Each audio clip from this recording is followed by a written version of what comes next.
Deus. Só Deus e você sabe a sua vocação e o seu chamado.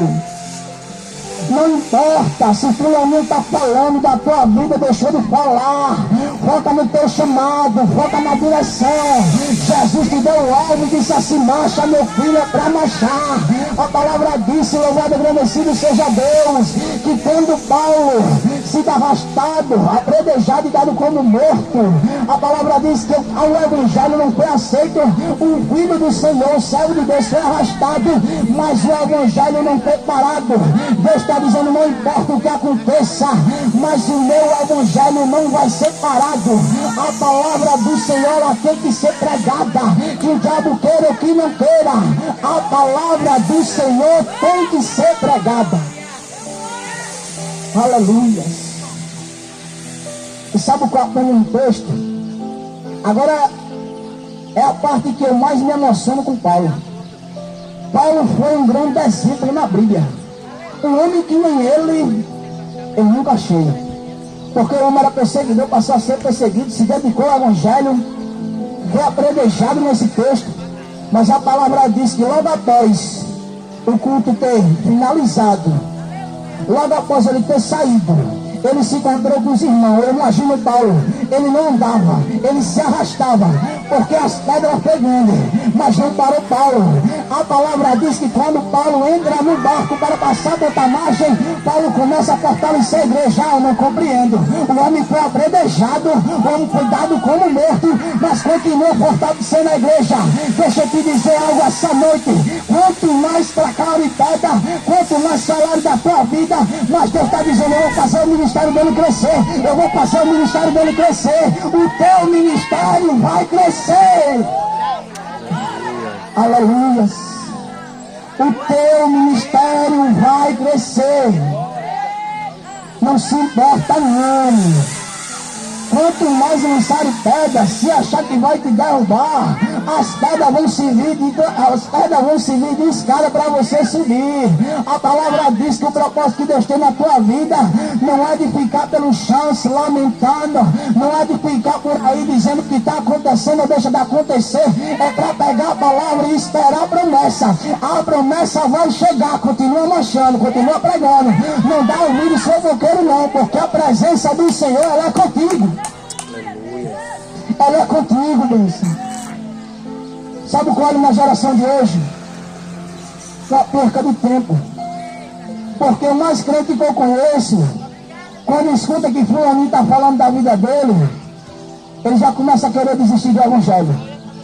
O mais crente que eu conheço, quando está um reboliço na casa dele, ele já quer se afastar da igreja. Esse é o mais crente que eu conheço. É a geração de hoje, é a geração modinha. Não pode levar uma tapa do mundo que já quer se rebelar e sair da igreja e dizer que Deus não cuida. Mas deixa eu te dizer algo essa tarde. Se você já chegou para você, para alguém e disse: eu estou saindo da igreja por causa de fulano, deixa eu te dizer algo essa tarde: você nunca esteve na igreja por causa de Deus. Deixa eu te dizer algo essa tarde para você ter a certeza. Você não tem que estar olhando se fulano está falando da tua vida, deixa de falar. Você tem que olhar para o alvo, o alvo é Jesus. Eu vou para a igreja não é pelo pastor, não é pela pastora, não.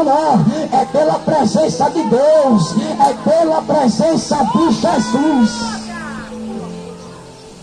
A palavra diz que Paulo, quando ele entra no navio, ele começa a fortalecer a igreja.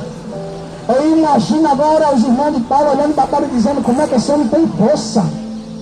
O homem acabou de ser apredejado, dado como morto, e chega aqui e diz assim: ei, tem bom ânimo e mantenha a tua fé, porque é por meio da tribulação que nós alcançaremos o quê?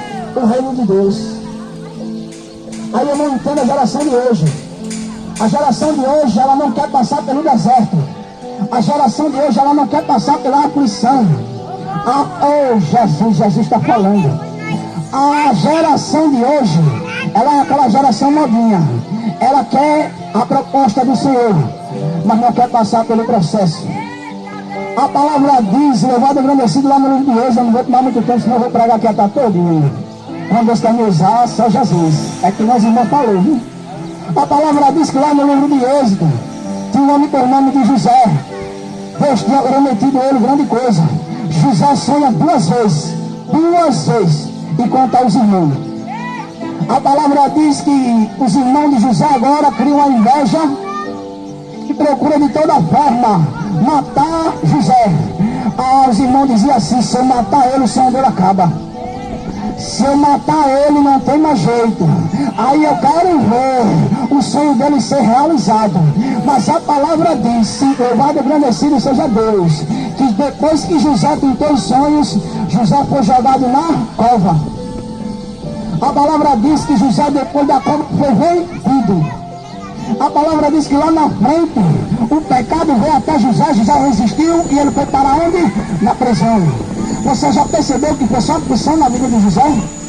Mas eu quero te dizer algo, que por meio dessa aflição é Deus ensinando ao filho dele a se amadurecer, porque o que Deus tem preparado para você é algo grande, é algo sobrenatural. É por isso que você tem que passar pelo deserto, é por isso que você tem que passar pela provação para ser aprovado, porque o que Deus tem para te dar é algo grande. E não é de todo jeito, não é despreparado, não, tem que estar preparado para receber o milagre.